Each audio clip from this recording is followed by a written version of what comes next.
मांजर काकू, इतर वेळेस मला गल्ली बोळातून पळून पळून मारणारी तू आज चक्क साबणानी शॅम्पूनी उठण्यानी चोळून मुळून आंघोळ घालतीयस. काळ उंदऱ्याशिवाय मला कधी हाक मारली नाही तू. आज तुझं एवढं प्रेम का तू चाललंय ग? अरे मूषक बाळा, आता गणपती बाप्पा येणार. आईच्या गावात चक्क उंदराला आंघोळ. तू बाप्पाचं वाहन आहेस ना.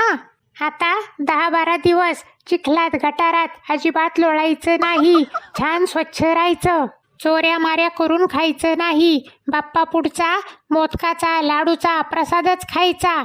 आणि आमच्याविषयी बाप्पानी विचारलं तर मांजर मावशी चांगली आहे म्हणूनच सांगायचं. अगं पण तू तर वाघाची मावशी आहेस ना.